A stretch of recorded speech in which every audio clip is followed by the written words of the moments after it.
kapatid? God is good. All the time. All the time. Amen. Kamusta po ang ating buong sa linggo? Mga kapatid? Ayan. So, ako talaga ay mapapasabing alas talaga ako ng kalooban. Paborito po ako ng kalooban, ano? Kaya ko na nakakawin, mga kapatid, pag ilang beses ko na ito, pangatlo, sana mo kayo magsasawa sa akin. So, tayo po ngayon, mga kapatid, ay nakafocus sa ating 10 days of prayer and unleash. No? May kwento po ko dyan, mga kapatid. Naalala niyo po ba nung ako'y nagkwento sa akin na ako'y dating Katoliko? Naalala niyo si Lord, lagi ko nabakagin. Nung tayo rin nasa dati pa natin pananampalataya, di ba hindi tayo marunong magdasal? Hindi tayo marunong manalangin. Paano yung panalangin dati? Manalangin dati yung mga bibigyan ka tapos parang ihanatos. Sino magawa niya?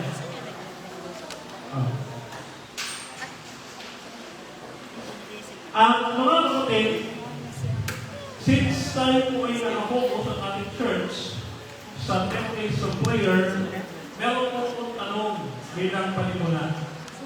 Sino po sa atin ang hindi marunong manalangin? Meron po ba? Well, di na. Walang nagtaas ang kamay na hindi marunong? Well, ikalawang pagkakataon, sino ang hindi ho marunong manalangin? Taas ang kamay. Pero bakit kapag kami nakatawag sa church, sino sa unahan na hindi ang mag-pray? Why? What is the reason? Hindi niya? Bakit? Bakit? Bakit yung mahihiya? Kung titignan mo lang yung pagmumukha ng kapatid natin, ngayon, mahihiya ka ba?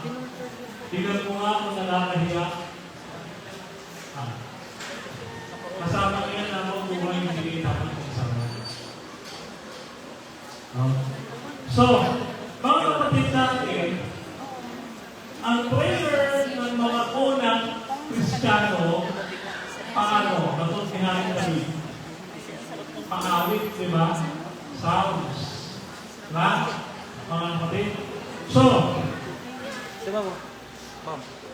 mga kapatid, yung ating e-text ay matatagpuan sa Luke chapter 11. Mayroon kayo may Bible dyan. Luke chapter 11, verse 1 to 4. So, sabi sa verse 1, one day Jesus was praying in a certain place.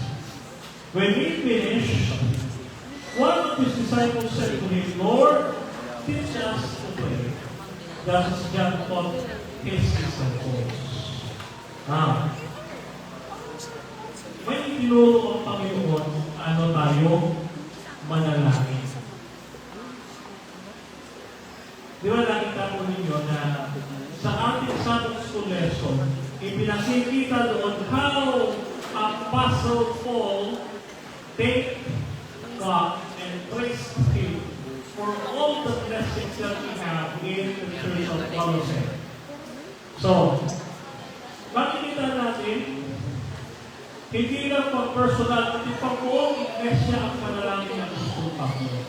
Pero this time, mga kapatid, tinuruan tayo ng Panginoong Kristo in a personal, in a relational way, how to pray. So this is how to pray. Tingnan niyo po yung verse 2, mga kapatid. Ano po sabi ng verse 2 to 4? Okay.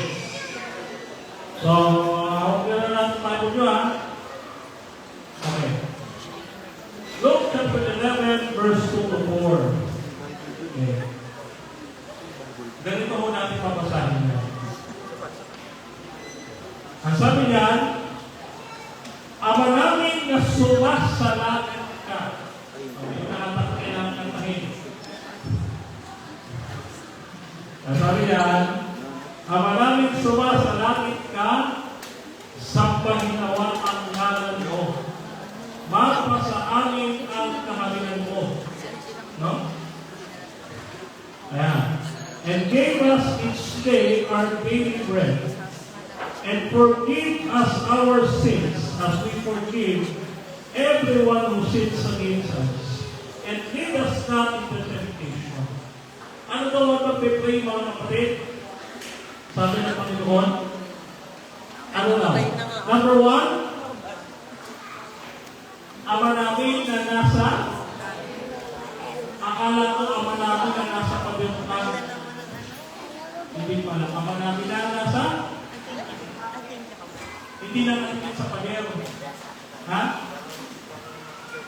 Yung ating sinaunang ilangistan, ang panalangin, Ama namin na nasa pader ka, saan ba hinawa may mundo mo? Meron mo yun? Sa Biblia, mga kapatid, Ama namin na nasa langit ka, saan ba hinawa ang pangalan mo? Bakit unang-una, mga kapatid, yung pagsamba, naalala niyo yung ating Adventist style of praying? Ano ang bawat metro ng mga kapatid? Naalala niyo? Naku, mga supplication lang naalala. Acts, letter A is? Adoration. Ayun, kaya pala nauna, sambahin nawa ang pangalan mo. Ha? Ano letter C? Confession. Confession, kaya sabi, forgive us our sins as we forgive those who trespass against us. Ano yung letter T? Thanksgiving. Ayun, thanksgiving. Kaya sabi, give us each day our daily bread. Nagpapasalamat tayo that God has given us all the blessings every day. Letter S is, lead us not into temptation. No? So, kompleto, di ba? Nakita po ninyo, mga kapatid, it's all biblical. But it doesn't say, hindi sinabi ng Panginoon na kami sa bumi. No? Ang sabi niya, ganito kayo manalangin. Hindi niya sinabi kami sa buhay nito. Sasabihin ng pari, pag nag-umpisal ka, limang kapal ni Gloria. Limang ama namin, limang Gloria. Ang dami naman, ulit-ulit. Oh? Ang mahirap pa doon, kapag Latin ang pinadasal sa Diyos. Alam niyo yung Latin itong ama namin? Sino sa mga matatanda dito ang inalis na Katoliko? Latin ang ipinalalaan. Sino na? Meron ba dito? Oh. Meron, itinuro ko sa seminary sa amin. Yung Latin. No? Yung Pater Noster. Naku, napakahirap, napakahaba. No?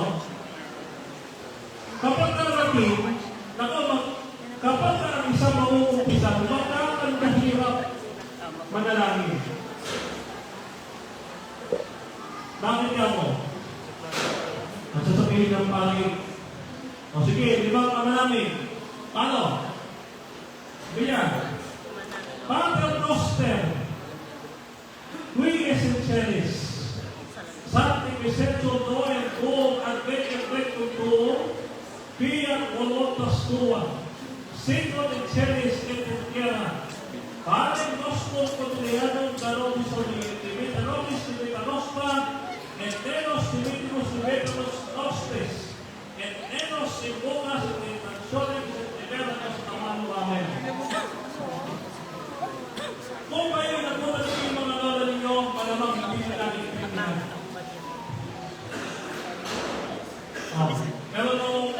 tayo naging Katoliko, laging panasal ang Ama namin. Oh. Pero tayo bilang Adventist, hindi lang natin pinadasal, isinasabuhay natin. Amen? Kasi sa kanila, minaabisado nila eh. Forgive us our sins so that we can forgive those who trespass against us. Pag lawas ng simbahan na masalubong o kaaway, ano? Papasa ng ingay. O kaya, hindi papansinin. No? Forgive na eh. Forgive. No? So, ano yung dapat pa natin pag-pray? Sabi dito, give us each day our daily bread. Ano ang ibig sabihin nito? Bigyan mo po kami ng tinapay araw-araw. Sino kumakain ng tinapay dito? Anong klaseng tinapay? Pandesal.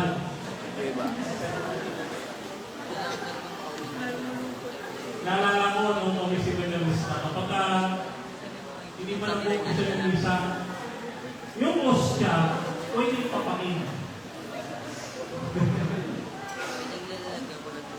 Bigyan tatanong ng walang pako mo, sabi ng walang pako mo. Hoy! Sino mo mag-usap ostya dito? Nag-uulat eh. Kami na lang, tatanong na lang kami.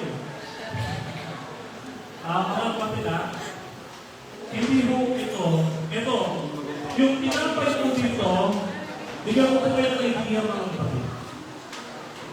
Yung tinapay ko dito, hindi ko siya literal. No? Figurative siya. Okay. Kanino sa tumuto mo yung tinapay? Mga kapatid. Sino mo yung tinapay na bumubak mula sa langit? Ang tinapay po dito, mga kapatid, ay nagmula sa salitang autos. No? Autos. Oh, ayan. He makes autos. Anong ibig sabihin? Eternal bread. O walang hanggang tinapay. Kaya kung nilipero nyo ito, yung pagkisala nyo ito nauubos eh. Hindi pwede. So, ang ating panangihingin ang ating Panginoon Jesus Cristo. Kaya nandiyan maliwanag eh, your kingdom come. Give us each day our daily bread. Bakit? Kasi we know how to pray. Yes, we know how to pray. But we don't know how to live our prayer. Yan yung tinatawag na dasal ng dasal. Hindi naman ginagawa yung dasal. Kaya, di ba nito sa Isaiah chapter 16, verse 17, sila ang nagpapakabanal. Pumatay ng naman ng bago. Bakit sila ba yung nagpapakabanal? Mas ba yung hindi? Ang ginabawit doon na nagpapakabanal, yung banal-banalan. Why?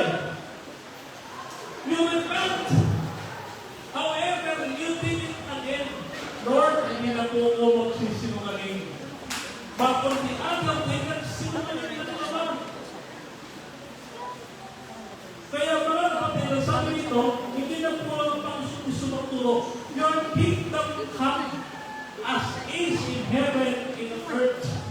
Dumating nawa sa amin ang kahalinan mo. Para bago tayo manalangin, ang ating pang-sukiso na nakahalit sa atin.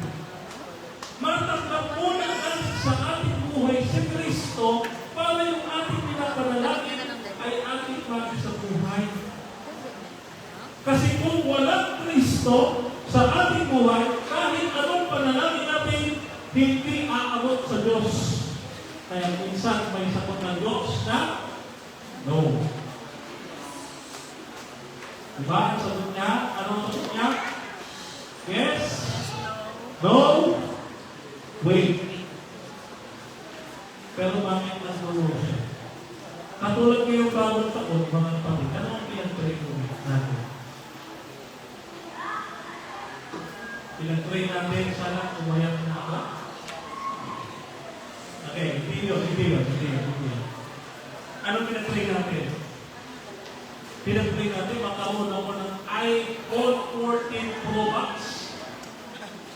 Ay, hindi yun. Okay.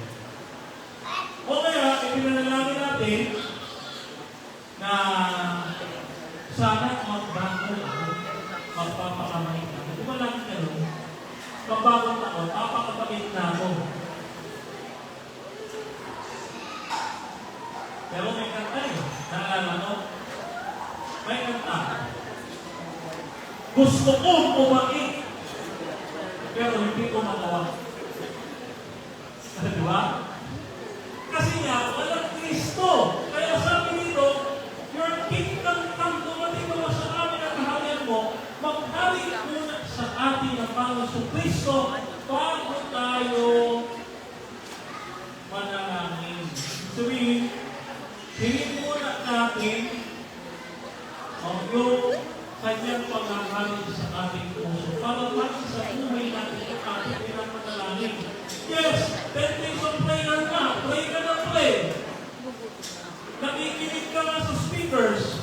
May nagbago ba? Wala. Ano silbi nun? No? Kaya, ang tanong, kailan ba dapat manalangin? Kailan ba dapat manalangin? Pag naisip ko na. Ito mga kapatid, be honest. Ilang beses tayo manalangin sa isang araw? Isa? Dalawa? Tatlo? Apat? Mga kapatid, maniwala kayo sa hindi. Sa seminary, kung ako'y nasa seminary, 8 beses kami manalangin. Morning, mid-morning, sa tanghalian, mid-noon. Kalagitnaan ng hapon, alas 9. Gabi, vesper, mid-evening, pinaka-muli namin prayer, at saka yung personal namin, siya. Ganun kami sa seminary before. Alam nyo mga kapatid, kung sila tayo na gawin, why not tayo? Every time na tayo ay may ginagawa, lalabas pa ng bahay, kakain, matulog, nagagawa ko ba natin magawa? Pagkulay-kulayan ko natin.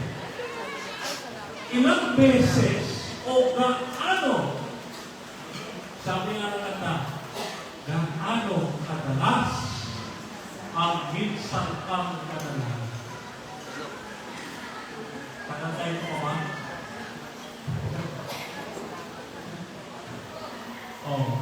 Gaano kadalas ang minsan kang kadalas. Ang sagot ni Apostol Pablo, Efeso 6:16, pray always with all the prayer. Ano yung with all the prayer? Bakit all the prayer? May iba't iba bang uri ng panalangin? Ang sinasabi ni Apostol Pablo na all the prayer and supplication in the Spirit, watching their undoing all perseverance and supplication for all saints. Yung all prayer na yun,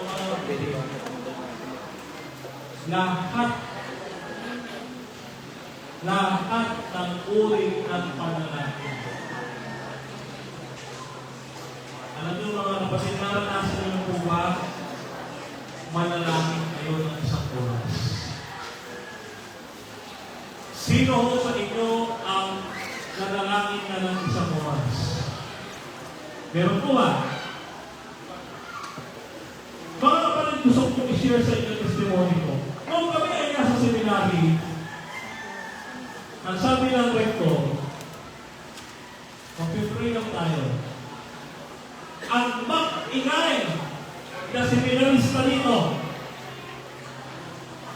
uulit lahat tayo mula umpisa. So, takot kami kasi ang tagal ng prayers namin, mga kapatid.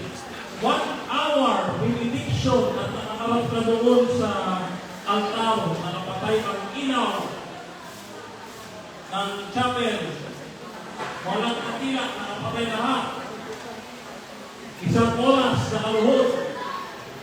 Pag may narinig ng rector, ulit lahat.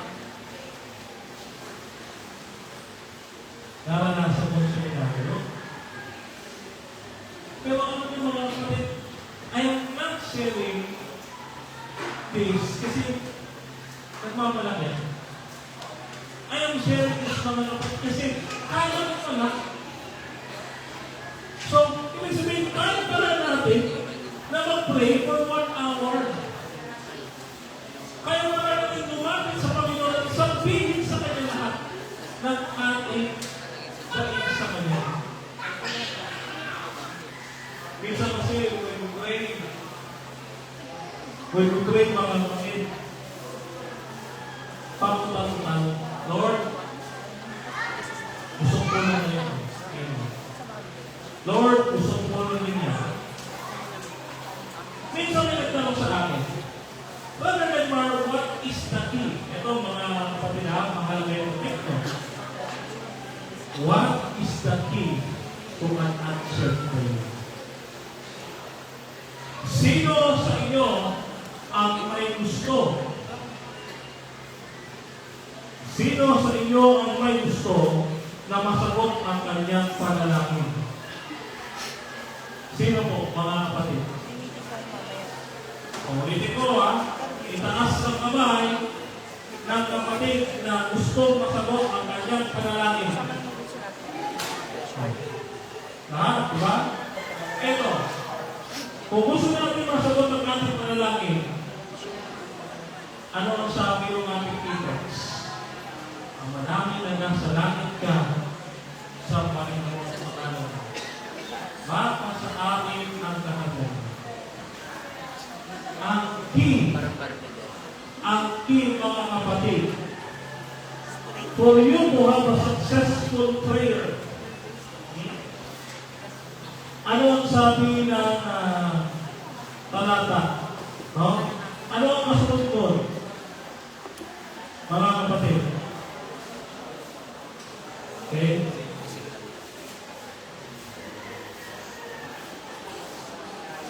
Ang sabi ng ating Panginoon Kristo, ano ba ang kasunod kung pinanalangin niya? O, ito para sa nakakabisado.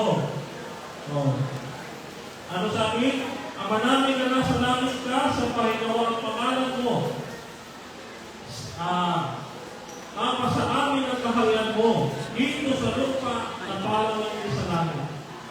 Bigyan mo po kami ng makakain araw-araw. Yan. Patawarin mo kami sa aming kasalanan upang ipatawad kami sa nagkakasala sa amin. Ilayo kami sa lahat ng masama. Ano ang kasunod? Ito ang susi, mga kapatid, kailangan nyo malaman. Ano ang susi? Ang susi is, what? Matthew chapter 6 verse 13. Ano sabi? For yours is the kingdom and the power and the glory forever. Amen. Ano yung brother Leon? Anong meron doon? When you pray, you should show the Lord your utility. Ano ang sabi? Mga kapatid? No? For yours is the kingdom, the power, the glory sa Panginoon, ang kalwalhatian, kapangyarihan, at kapamahalaan. Ibig sabihin, isinusubo natin sa Panginoon.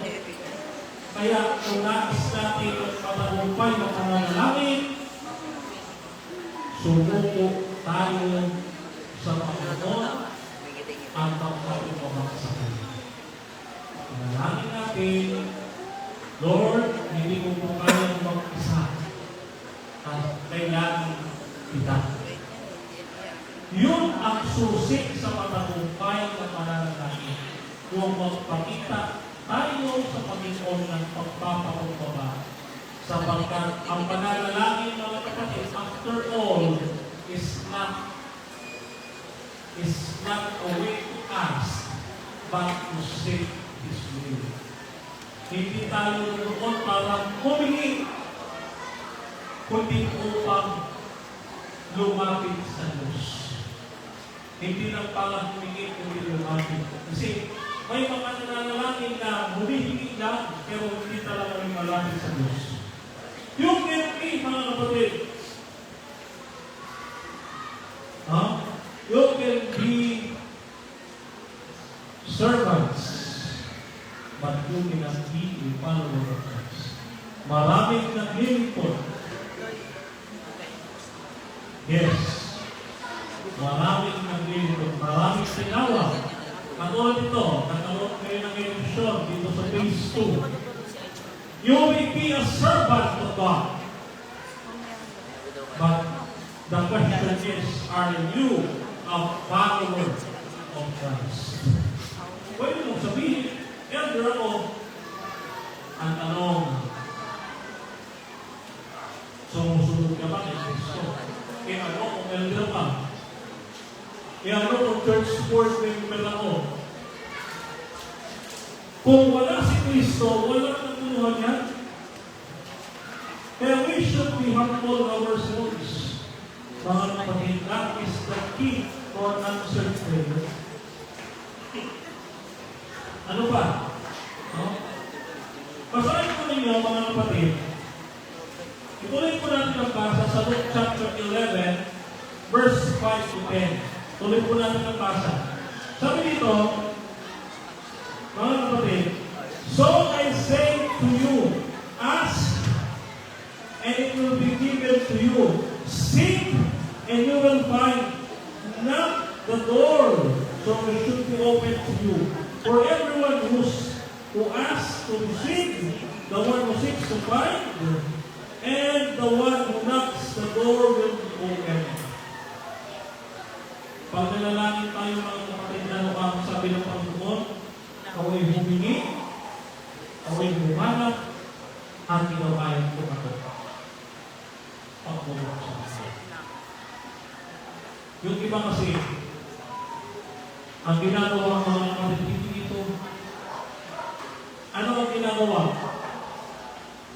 Naduutos sa Panginoon. When we pray, huwag natin utusan ng Panginoon. Let us seek His will. Tanungin natin, Lord, ito ba yung gusto mo para sa akin? Kailangan ko ba ito, Lord? Kasi after all, ang buhay natin ito ay hindi sa ating kundi sa Diyos. Lahat ng bagay na ito na ating tinatamasa ngayon, kayang bawiin ng Diyos. Kaya na rin ibigay lahat, pero kaya na rin bawiin na natin sa atin. So that's how we pray, mga kapatid. No? Ask, to find, and to knock the door. Now, kaya na po natin i-address yung ating panalangin, mga kapatid. Kaya na natin i-address yung ating panalangin. Doon sa ating kinagislang relihiyon, kanino i-address sa panalangin? Kay Maria, sabi, Maria, ina ng Diyos, ay panalangin mo kami. Pagkatapos sunong pulahin, uutusan mo, Maria, ina ng Diyos, pinagpala ka sa lahat ng babae lahat. Sinabihan mo man lang ng sinabihan mo ng appreciation pagkatapos ng uutusan mo, ay panalangin mo kami. Kung ako si Maria, sasabihin ko, sinabihan mo na ina ng Diyos, ang utusan mo, o huyo.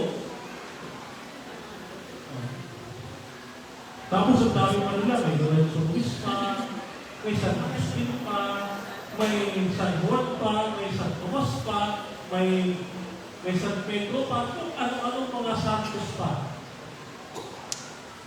Kanino natin i-address ang ating prayer? Mga kapatid, Luke chapter 11, verse 14. 11 to 13. Which of your fathers, if your son asks for a fish, will give you a snake instead? Or if he asks an egg, will give you a scorpion? If you then, though you are evil, know how to give good gifts to your children, how much more will your Father in heaven give the Holy Spirit to those who ask Him? Kanino daw natin i-address ang ating prayer? Doon sa ating Ama. Kaya nakita natin, how did Jesus pray? Ama namin. Banak sa langit. So binigyan tayo ng halimbawa ng Panginoon na ganito tayo i-address natin sa ating Ama na nasa langit sapagkat tayo yung mga anak ng Diyos. Lahat po ba tayo anak ng Diyos dito? Amen? So, to conclude mga kapatid, prayer is central to Christian life. Meron 4 na quadrants at pagiging isang Kristiyano. 4, magtulog ang isa, manghihina ka. Una, Biblia. Dalawa, community. Pangatlo, prayer.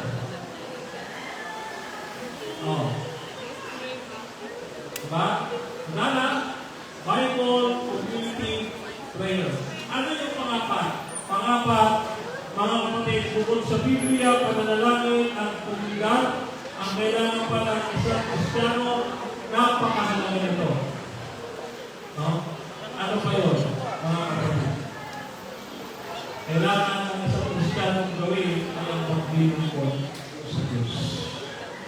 Kasi ito ang natutunan ng tao. Service. Bible, service, community, prayer. Kung wala kang prayer, hindi ka makakapag-serve. Kung wala kang prayer, hindi ka makakapapasa ng Bible. Bakit? Kahit anong basa na hindi mo maintindihan. So, tandaan mga kapatid, what makes a Christian? Prayer, community, Bible, service. Yan ang bumubuo sa isang Christian. So prayer is central to Christian life. Christians are commanded to pray continually without ceasing. 1 Thessalonians chapter 5 verse 17. So let us seek God and grow in intimacy with Him through prayer, mga kapatid. Ano ba yung mga girlfriend at boyfriend at mga asawa natin? Lagi natin kinakausap. Ano pa kaya si Lord ng ating relationship, mga kapatid? Di ba, kapag may relasyon kayo, ayaw yung nalilig ng reply? Tama? Ayaw yung nalilig ng reply. Pagka nalilig ng reply, nagagalit kayo. Sinasabi mo, mag-pray ka tayo. Kaya hindi tayo, hindi ako bahala sa'yo. Ha? Kaya si Lord, ang gusto niya rin, mga kapatid, wala tayong iba, wala tayong ano, gusto niya lagi kayo nagkakusap. Lahat po ba tayo, gusto natin, laging kausap si Lord? Di ba gusto natin? However, hindi natin magawa. Why? Because, mga kapatid, aminin ba natin kung natin kami mamili. Minsan, umaalis yung Kristo na ating sinagot. Kasi nakakalimutan tayo to pray. That's why, That's the reason why we forget to pray. Kasi, yes, tinanggap natin. Kaya yung faith, mga kapatid, it's more than a confession. Faith is more than a confession. It is acceptance of the Lord through your heart. No? So, sabi ni Ellen White, sa The Faith I Live By, page 331, no man is safe for a day or an hour without prayer. Sa The New Herald, October 10, 1900, prayer is the breath of the soul, the channel of all blessings. Naniniwala po ba kayo dito na ang isang taong mapanalangin, pagpapalangin ng Panginoon? So now, let us make this a habit.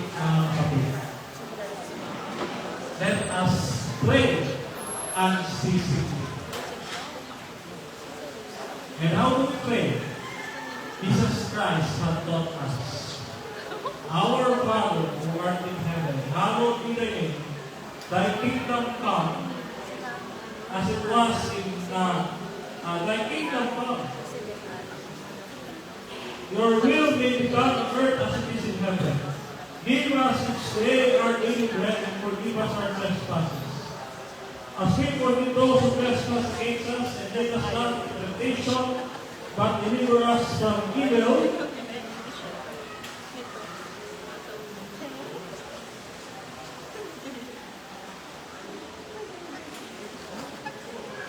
For yours is the kingdom and the power and the glory forever. Amen. So, ang susi, mga kapatid, ito pa yun. Tandaan natin. Ang itinuro sa atin ng Panginoon sa Kristo, hindi na tayo tinuruan na kami sa buhay ito. Tinuruan niya tayo tunin. To accept Jesus Christ and His kingdom will be reign in our hearts, so that our prayer will be fulfilled. Without Christ, we cannot do nothing. Wala tayong magagawa kung wala ang ating Panginoong Yesu Cristo. Kaya as we pray, as we continually move forward sa ating 10 days of prayer, mga kapatid, sa ating ginagawa worldwide, let us also ask the Lord, teach us to pray. No? So sa ating pagtatapos po, mga kapatid, ipinapaalala po sa atin ng Biblia ang isang mahalagang message. Ang sabi ng ating Panginoon sa Luke chapter 11, verse 5, no? Ang sabi niya, I tell you, even though you will not get up and give your bread because of friendship, yet because of your shameless honesty, He will surely get up and give up as so much as you have. Ang sabi ng Panginoon, huwag tayong mahirap. Shameless honesty, audacity. What does it mean? Mga sinabing shameless, walang hiyan. Pag nanalangin tayo, huwag kang mahiya. Ask. And you shall receive. Ano sabi nito, mga kapatid? He will get up and give you as much as you need. Ibibigay niya sa iyo kung talagang kailangan mo. Ngayon, mga kapatid, huwag tayong mahiya. Kasi ang ating Ama na nasa langit, mahal tayo ng Diyos. Naniniwala kayo doon, mga kapatid, mahal tayo ng Diyos. Amen. Kaya hindi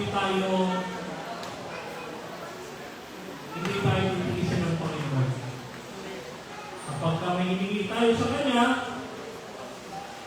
ibibigay niya. Gaya ng ating mga magulang, hindi tayo titigisan ng ating mga magulang. Waiting, ang ating Ama na nasa langit, bago pa tayo mag-pray, mga kapatid, alam niya na kung ano nais natin. Kaya, isuko natin ang lahat ng bagay sa Panginoon ng Kristo at sabihin natin sa Kanya, Thy kingdom come. Your will be done on earth as it is in heaven. No? Sabihin, kapag mapa sa akin ang kaharian mo, mapa sa akin ang kalooban mo, dito sa lupa, gaya ng sa langit. Kung pag-pray natin, mga kapatid, kalooban naman ng Panginoon ang pasunod sa ating mga buhay at hindi lang ating kalooban. So let us ask the Lord, teach us how to pray, mga kapatid.